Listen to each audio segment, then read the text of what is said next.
Hello children, welcome back. Today we are now going to start our fourth session of the bridge course or the school readiness program for the 9th standard first language English. Now let's recall the assignments that were given to you in the previous session. Match the reporting verb with the correct preposition. Shall we check the answers? Are you ready with your books and pens? Now look at this matching tables. The first one has reporting verb dream, expect, approve, believe, disagree, congratulate, subscribe, vote. Now let's check what are the prepositions that match with these. Dream about, expect from, approve of, believe in, disagree with, congratulate on, subscribe to and vote for. Good. I suppose most of you have got it right. Now let's check the next one. Change the plural nouns to its singular form. The first question that was given to you was, the men cleared the chimneys with their brooms. Now what will be the right answer? A man cleared a chimney with his broom. So here see the ones that are in the white. The men has become a man. The chimneys have become a chimney. Their brooms have become his broom. Now we have written his because we are talking of a man here. Now we'll move to the next question that was given to you. Those ladies drive too fast.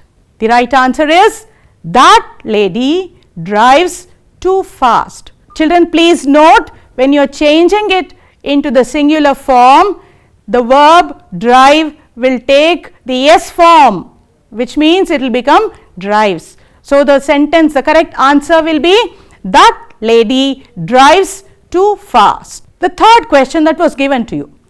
The teachers assigned projects to their students.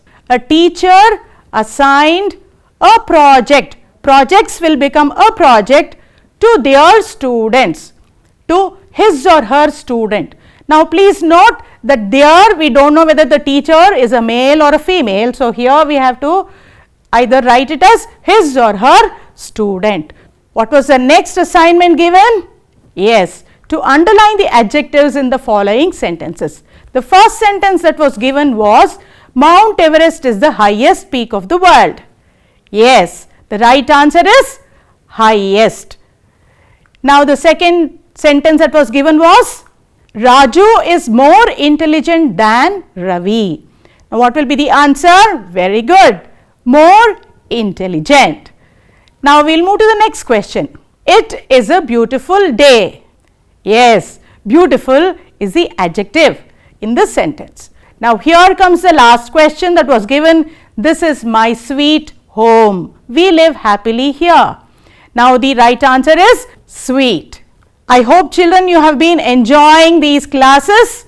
Before we start with today's session, let us see, we have two friends who are having a small dialogue between them. Let us watch them and see what they are going to tell us. Hello Rani, how are you spending your time? Hi Rosie, I am taking online classes. I have nothing to do after that. What's that in your hand? That's my book of poems. I write all poems that I like in it. Rosie, I feel I cannot enjoy poems as there are fewer words than in a lesson. So, I never try to read a poem on my own. Oh, you're mistaken, Rani. Poems have less words, but there are many things which beautify them. In fact, poets allow us to use our imagination to comprehend it. Come, let us learn about poetic devices that help us enjoy poems. Do you really think I'll be able to do it? Absolutely yes, Rani. You too can start having your book of poems. Okay, I will have a new hobby then. Poetic devices not only enhance the reader's intellectual experience but also create interesting sensations. Now let's look at an example. What is this life if full of care? We have no time to stand and stare. Look at these lines, children. Now, do you find anything special here? Yes, why is it very rhythmic? Why is it very, very soothing to our ears? It is very musical, right? The reason is they have something called rhyming words. Now look at the rhyming words. We have an end rhyme in these lines. Now when we say end rhymes, it means the rhyming words are at the end of the lines. So here the rhyming words are care and stare. Now let's look at another example. I spent time in the forests of Africa with Dr. Livingstone as my guide. Then off again to America with Huckleberry Finn I did hide. Now children, can you identify the rhyming words here? Can you identify the end rhyme here? Very good. Now let's see. Yes, what rhymes with Africa is America.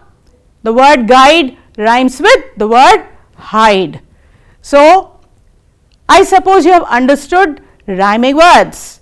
Now let's move on a little further. In your 8th standard, you have already learnt about the rhyme scheme too, which we will now revise. Now what is a rhyme scheme? Rhyme scheme is a pattern which will be seen in the poems so that it will give us a rhythm and rhyme to the poem. Now let's look at this example. What is this life if full of care? We have no time to stand and stare. No time to stand beneath the boughs and stare as long as sheep or cows. Yes, this is a familiar poem, right? It is taken from your own textbooks, children. These lines are taken from the poem Leisure, written by W.H. Davis. Now look at the rhyming words there. Care, stare, boughs, cows. Now there is a set pattern here. Now what is a pattern that we see here? Yes, AA, BB. Now what do we mean by AA? Now when we say AA, it means care and stare. Both are similar. Therefore we will name it as A and A. Now boughs and cows are sounding similar, right? So we will name them as B and B. Now you have already done many such rhyming scheme activities in your classroom. Now this is only a revision, so let me take yet another example to help you with it. Now again, this is another poem which has been taken from your textbook, Modern Machines by Rudyard Kipling. Some water, coal and oil is what we ask, and 1/1000th of an inch to give us play. And now if you will set us to our task, we will serve you 4 and 20 hours a day. Now can you think of the rhyme scheme here? Very good. You are very clever. Ask, play, task, day. So here it is alternating. Therefore we have named it as A, B, A, B. Now let's check our comprehension. I will give you a simple task. You can write it down in your books and then try to answer it. Identify the rhyme scheme based on the rhyming words that are given. Now in this exercise, I have not given you the whole lines, but I have only given you the end rhymes. So seeing the end rhymes, you will have to identify the rhyme scheme. Now let's see what the end rhymes are. Cloud, hills, crowd, daffodils, trees, breeze. Now what do you think will be the rhyme scheme? Is it A, B, B, C, C?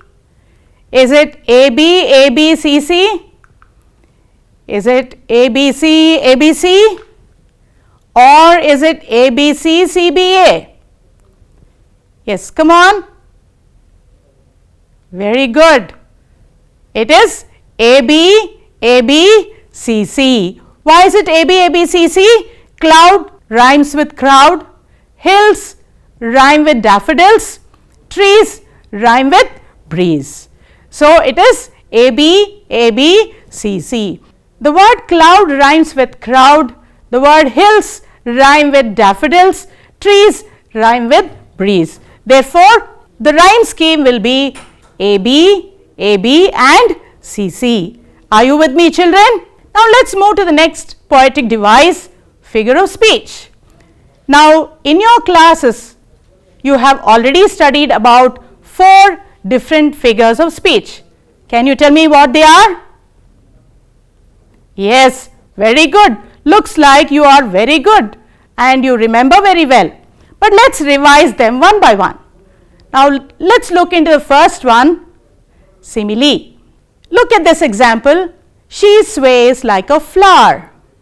Now do you remember from which poem this has been taken? Yes, it has been taken from Palanquin Bearers. Now here you have to imagine that the palanquin or the princess sitting in the palanquin is swaying like a flower. So here the princess palanquin or the palanquin in which the princess has been sitting is actually swaying like a flower. Now let's look at another example. Balu is as wriggly as a worm. Move to the third one. My dog is as smelly as dirty socks. Here the dog is being compared to the dirty socks. Now here we see in simile that we generally compare 2 things. Let's look at yet another example. Nature can swirl like a falling leaf, sometimes turning to butterfly, or bereft on the ground turning to dust. Now let's look at some tips which will help us identify the simile. Now there can be 2 formulae which will basically help us in identifying a simile when we find it in a poem. Sometimes even in a prose piece we can find these. Verb plus like plus noun. Now in the sentences that we already saw, we saw sways, which is a verb, then we have the word like and then a noun, a flower. So we have this sways like a flower.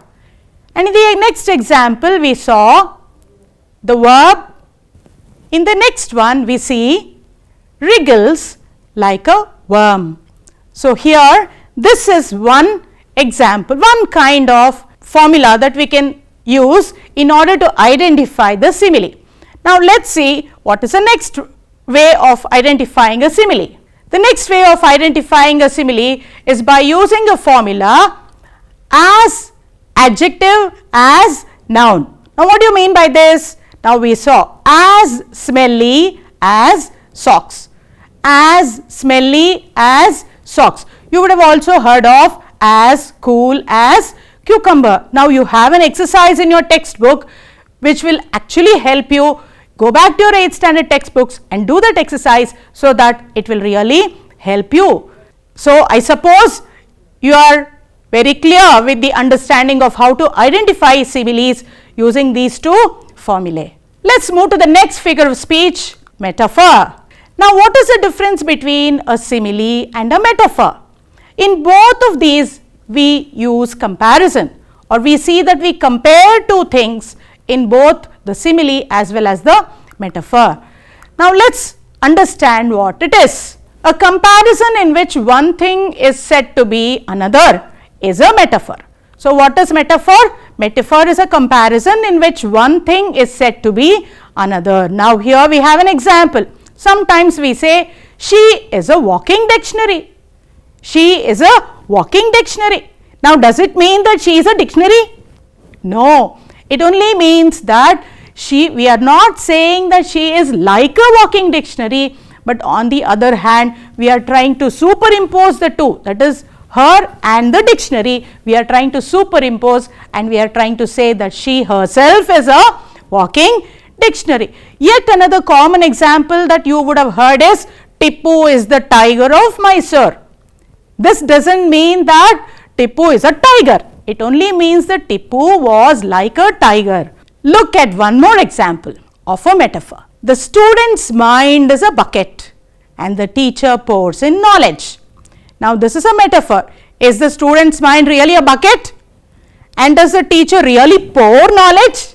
No. But here we are seeing it is meant to be said that the student's mind is like a bucket, but here we are using the phrase the student's mind is a bucket and the teacher pours in knowledge. I suppose the metaphor is now clear. Now, can you tell me what is the metaphorical line here? A piece of paper is a baby, blank and unfurled, untouched by the world. Yes, very good. The line, that is the metaphor here, is a piece of paper is a baby. So, here instead of saying is like a baby, we are using a piece of paper is a baby. So, this line is the metaphor here. Now, let us check our comprehension very quickly. You have to identify the figure of speech. Look at this short poem here. The birds are like flying flutes making a nice song. So, here you see that the birds are flying, the flying flutes making a nice song. So, the figure of speech here is simile. Now, how did you identify that it is a simile? Yes, the clue is the word like. Yes. So, here what are being compared here? Two objects that are compared here is the birds being compared to a flying flute. We will move to the next one. Oh, there are some objects here. You have to match the objects based on the character or the quality that they possess. Two of these objects have something in common, which means they have comparable qualities. Now, try to match the objects with comparable quality of the other object. Yes, cheetah and rocket, capsicum and the man with the big nose. Now, let us try yet another activity here. Let us try to frame sentences using these objects. Let us try to frame metaphorical sentences. Now, what can you frame here? Jones has a capsicum nose. Now, look at the other two objects. Let us frame yet another sentence here. Cheetah is a living rocket. Here both of them are compared or common with respect to their speed. In the first object, both of them compared because they have similar shape. Very good. Then let us move to the next figure of speech, that is personification. What is personification? Personification is a technique which every writer uses that gives a human quality or human trait to non-human or non-living objects. Now, here is a beautiful example, picturesque example. The waves danced on the jagged rocks. The waves danced. Now, do you think the waves can dance like humans? No, but here the poet is trying to give the quality of a human being to the waves here. Now, let us check some more examples here. Oh, how happy I am. Now, look who is talking here. Yes, the kite is speaking. So, a non-living object, a non-human object is saying it is very happy. So, here again the kite is said to be personified. We say the kite is personified. Now, this is taken from one of your poems. I suppose you can recognize it. We can see and hear and count and read and write. We can see and hear and count and read and write. What is personified here? Yes, machines. Now, here it is a computer, but generally we have taken this from your poem where machines are talking. Do you recall the poem? Very good then. Let us check our understanding of personification. Let us check our comprehension. Now, guess the personified object in these lines. I bring fresh showers for the thirsty flowers from the seas and the streams. Which object is personified? Who is speaking here? Who brings fresh showers? Yes, the right answer is clouds. So, the cloud is personified here in these lines. Let us see yet another example. It whistled throughout the day. Do you recall? Can you identify who whistles throughout the day? Yes, it is the wind. Yes, so what is personified here? Wind is personified here. Some water, coal and oil is what we ask, and 1/1000th of an inch to give us play. And now, if you will set us to our task, we will serve you 4 and 20 hours a day. Now, what is personified in this object here? what is the personified object here? Yes, a machine. So, a machine, if you set it to play, it will work for us 4 and 20 hours, which means 24 hours a day it will work for us. So, the machine is personified in these lines. Let us move to the next figure of speech that is set in your syllabus, that is alliteration. Do you remember? Alliteration. Come on, say it with me. Alliteration. Very good. What is alliteration? Alliteration is the occurrence of the same letter or sound at the beginning of adjacent or closely connected words. I shall repeat. Alliteration is the occurrence of the same letter or sound at the beginning of adjacent or closely connected words. So, you will find these sounds, similar sounds or same sounds close to each other. So, that is how we recognize them as alliteration. Now, let us check if we remember. Let us read some of these examples and see if we remember alliteration. I am a man-made machine. I am a man-made machine. Now, which is the sound that is repeated in these lines? M. I am a man-made machine. So, the sound M is repeated.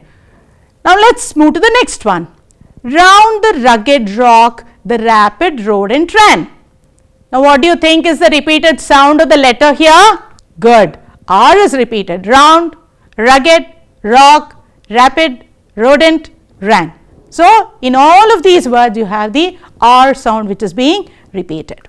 Arthur already answered questions about the account. Now, what do you think is the repeated sound here? Very good. Arthur already answered about account has this sound, right? That is a sound. So, A, the letter A is repeated. Now, yes, alliterations generally also give us lot of tongue twisters. Now, let us sit back and enjoy some of these tongue twisters. Do you want to write it down, children? Please write it down. I shall read it very slowly for you. How much wood would a woodchuck chuck if a woodchuck could chuck wood? He would chuck, he would, as much as he could, and chuck as much as a woodchuck would, if a woodchuck could chuck wood.